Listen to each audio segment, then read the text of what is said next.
आज की वीडियो में हम पढ़ेंगे गाइस यूजेस ऑफ इलेक्ट्रोमैग्नेट्स के बारे में।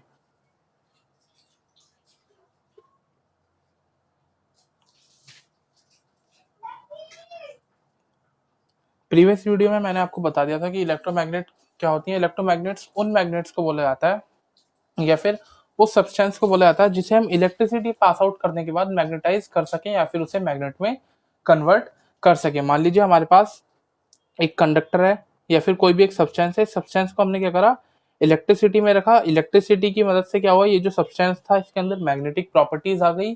तो इस सब्सटेंस को हम क्या बोलेंगे, फिर एक इलेक्ट्रोमैग्नेट की अभी क्या कर रहा है, इलेक्ट्रिक फील्ड की इन्फ्लुएंस में या फिर इलेक्ट्रिसिटी के इफेक्ट के कारण ये कैसा शो करेगा, हमारे पास मैग्नेटिक बिहेवियर शो करेगा।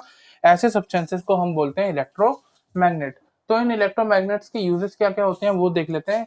Electromagnets are used in electrical devices such as electric bell, मतलब जो हमारे पास इलेक्ट्रिक बेल्स होती हैं,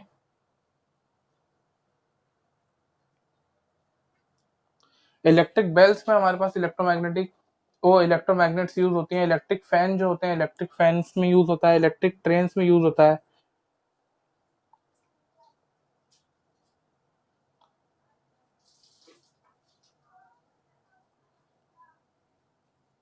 इलेक्ट्रिक ट्रेन्स हो गई, इलेक्ट्रिक फैंस हो गए, इलेक्ट्रिक मोटर जो होती है हमारे पास,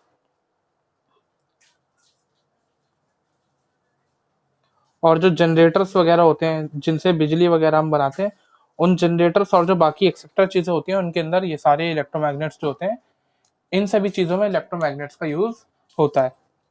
सेकंड यूज की बात करें तो जो हमारे पास काफी हैवी मेटल्स होते हैं, मान लीजिए कोई कार है या फिर कोई ट्रक है, वो खराब हो जाता है तो हम क्या करते हैं, उसे रिसाइकल के लिए लेके जाते हैं। तो वहां पर उन भारी भारी कार्स वगैरह को उठाने के लिए हम इलेक्ट्रोमैग्नेट्स का यूज करते हैं फॉर लिफ्टिंग। देखिए, for lifting and transporting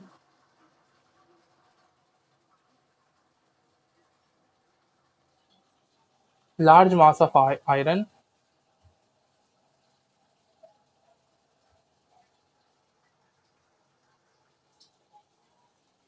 in the form of girders।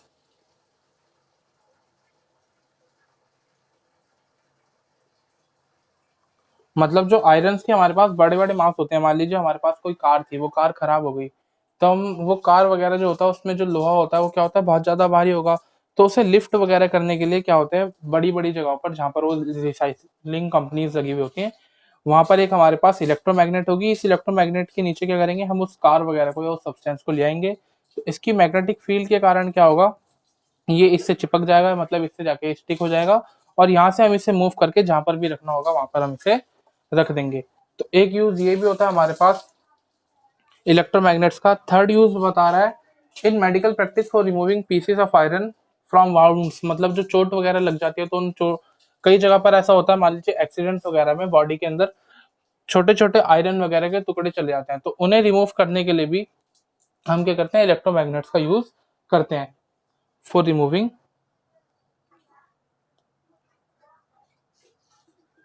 small pieces of iron from wounds। wounds मतलब जो हमारे घाव वगैरह होते हैं उनमें, कि एक्सीडेंट्स वगैरह में कई बार होता है कि बॉडी के अंदर कुछ स्मॉल आयरन के पीसेस चले गए, अब उन्हें सर्जरी से निकालना तो बहुत ज़्यादा मुश्किल हो जाता है। तो हम इलेक्ट्रोमैग्नेट्स की मदद से, इलेक्ट्रिक फील्ड की इन्फ्लुएंस में उसे बाहर, मैग्नेटिक फील्ड की मदद से उसे बाहर निकाल लेते हैं, क्योंकि वो जो आयरन सब्सटेंस होगा वो मैग्नेटिक फील्ड के कारण उससे बाहर खींचा चला आएगा, तो बॉडी से इजीली बाहर रिमूव हो जाता है। अब देखिए, मान लीजिए हमें एक स्ट्रॉन्ग मैग्नेट बनानी है, एक स्ट्रॉन्ग इलेक्ट्रोमैग्नेट बनानी है।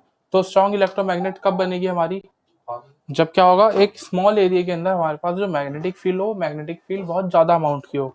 तो हम उसके लिए क्या करते हैं, जो यू शेप की मैग्नेट्स होती हैं, इन यू शेप के सब्सटेंसेस का यूज करेंगे ताकि इसके अंदर जो इलेक्ट्रिक मैग्नेटिक फील्ड हमारे पास बनेगी वो मैग्नेटिक फील्ड बहुत ज्यादा हो, जिसके कारण ये जो यू शेप का सब्सटेंस होगा ये क्या करेगा, एक स्ट्रॉन्ग मैग्नेट की तरीके से बिहेव करेगा। और इस टाइप की मैग्नेट्स को हम बोलते हैं horse shoe magnet.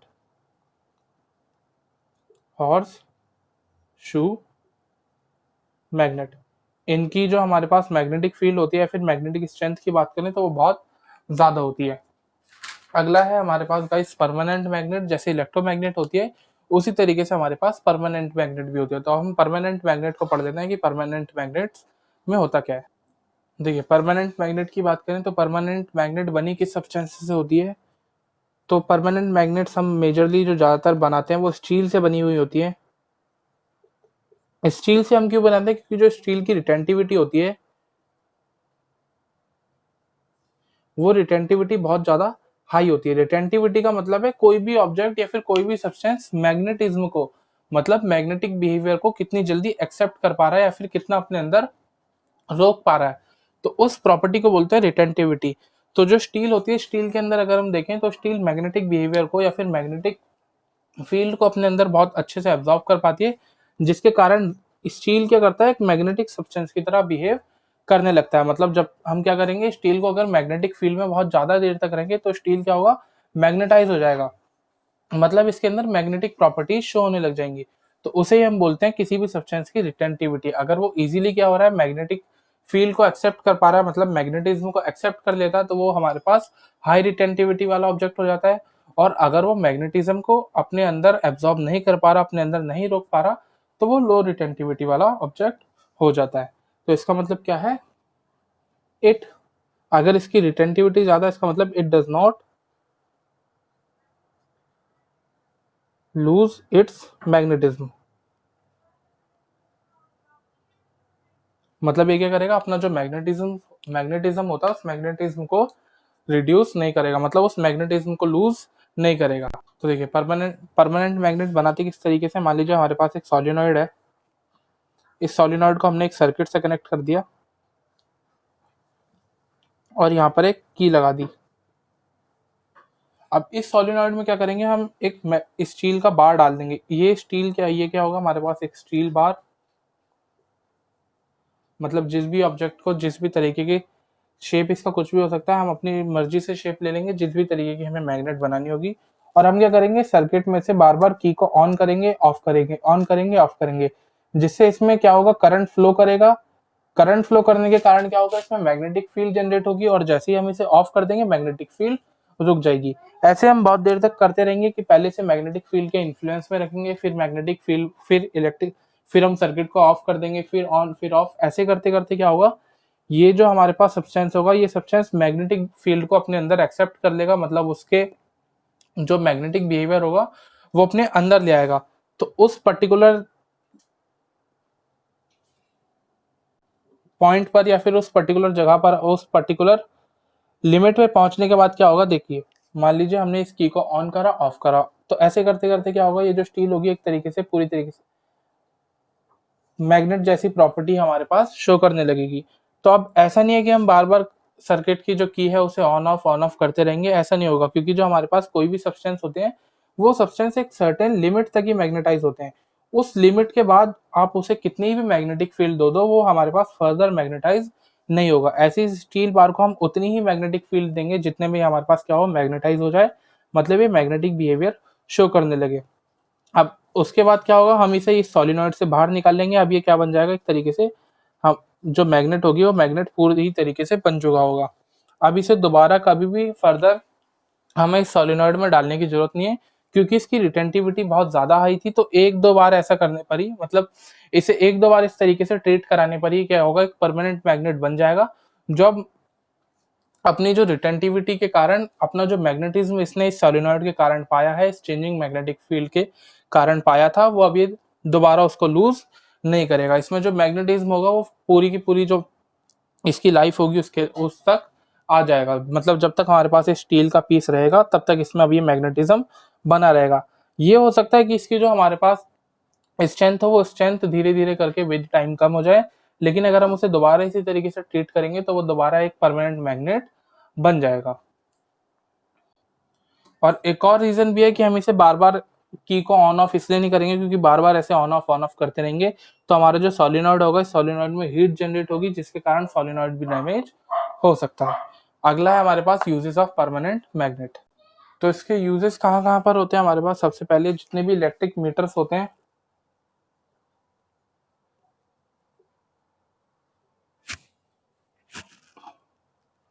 Electric metres का मतलब हमारे पास गैल्वेनोमीटर हो गया, वोल्ट मीटर हो गया,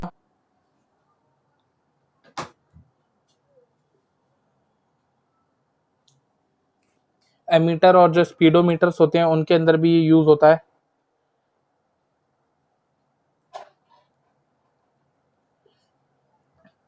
दूसरा जो हमारे पास इलेक्ट्रिक क्लॉक्स होती हैं, उन इलेक्ट्रिक क्लॉक्स में भी हमारे पास जो परमानेंट मैग्नेट होती है वो यूज होती है। लाउड स्पीकर्स जितने भी होते हैं और माइक्रोफोन्स जो होते हैं, उन लाउड स्पीकर और माइक्रोफोन्स में भी हमारे पास परमानेंट मैग्नेट का यूज होता है। अगला है हमारे पास difference between permanent magnet and electromagnet. तो देखिए, तो इलेक्ट्रोमैग्नेट के सबसे पहले पॉइंट की बात करें तो क्या होता है, हमारे पास टेम्परेरी मैग्नेट होती है, मतलब हम इसे डीमैग्नेटाइज कर सकते हैं। डीमैग्नेटाइज का मतलब है, टेम्परेरी का मतलब क्या था कि हमने इसे एक पर्टिकुलर टाइम के लिए ही बना रखा था, उसके बाद जैसे ही इलेक्ट्रिक करंट को हम रोक देंगे वो क्या होगा, हमारे पास उसमें से जो मैग्नेटिज्म होगा वो खत्म हो जाएगा, मतलब ये क्या हो जाएगा, डीमैग्नेटाइज हो जाएगा। लेकिन जो परमानेंट मैग्नेट होती है, परमानेंट मैग्नेट की बात करें तो परमानेंट मैग्नेट क्या होती है, हमारे पास डीमैग्नेटाइज नहीं हो सकती, कैन नॉट बी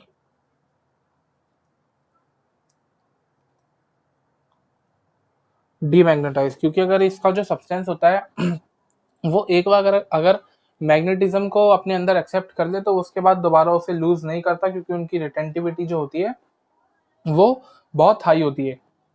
दूसरा, अगर हम इलेक्ट्रोमैग्नेट की स्ट्रेंथ की बात करें तो उनकी जो स्ट्रेंथ होती है वो वेरीड करती है, मतलब वेरीड कैसे करेगी, इलेक्ट्रोमैग्नेट बनती है हमारी इलेक्ट्रिसिटी से, तो जैसे हम इलेक्ट्रिसिटी का अमाउंट चेंज करते रहेंगे, मतलब इलेक्ट्रिसिटी जो हम पास कर रहे थे वो धीरे धीरे जैसे चेंज करेंगे, उसी तरीके से जो इसकी स्ट्रेंथ होगी वो स्ट्रेंथ भी वेरी करेगी। स्ट्रेंथ में भी वेरी, मतलब इनकी स्ट्रेंथ चेंज हो सकती है, लेकिन इनकी जो स्ट्रेंथ होगी वो चेंज नहीं हो सकती, क्योंकि पर्टिकुलरली उस टाइम पे जितनी इलेक्ट्रिसिटी उस सॉलिनॉइड में प्रेजेंट होगी उसी के हिसाब से जो हमारे पास परमानेंट मैग्नेट होगी वो बनी होगी। उसके बाद हम इनकी स्ट्रेंथ को चेंज नहीं कर सकते, इनकी जो स्ट्रेंथ होती है वो फिक्स्ड रहती है।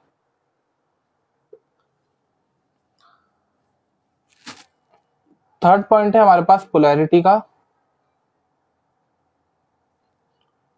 पोलैरिटी का मतलब होता है नॉर्थ और साउथ पोल, मतलब जो इलेक्ट्रोमैग्नेट में हमारे पास नॉर्थ एंड साउथ पोल्स होते हैं उन्हें हम क्या कर सकते हैं, चेंज कर सकते हैं। किस तरीके से, मान लीजिए करंट पहले क्लॉकवाइज डायरेक्शन में था, तो अगली बार हम क्या करें, उसे एंटी क्लॉकवाइज डायरेक्शन में कर दें, तो उससे क्या होगा, जो नॉर्थ और साउथ बन रहे होंगे वो अब चेंज होके नॉर्थ की जगह पर साउथ बन जाएगा और साउथ वाली जगह पर नॉर्थ बन जाएगा। Polarity can be changed. लेकिन इनमें क्या होता है, इनकी जो पोलैरिटी होती है वो पोलैरिटी रिवर्स नहीं की जा सकती, मतलब पोलैरिटी भी क्या होती है, फिक्स्ड होती है।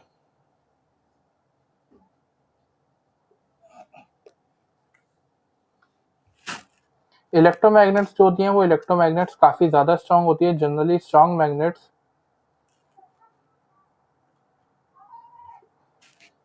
लेकिन जो हमारे पास परमानेंट मैग्नेट्स होती हैं वो परमानेंट मैग्नेट्स वीक मैग्नेट्स होती हैं, क्योंकि हम इन्हें कोई कमर्शियल पर्पस के लिए नहीं बना रहे होते हैं, हम इन्हें नॉर्मल कुछ पर्टिकुलर जगहों पर ही यूज करने के लिए बना रहे होते हैं, तो वहां पर इनका बहुत ज्यादा हाई मैग्नेटिज्म भी काम नहीं आता, तो इसलिए हम इन्हें जर्नली वीक मैग्नेट्स बनाते हैं।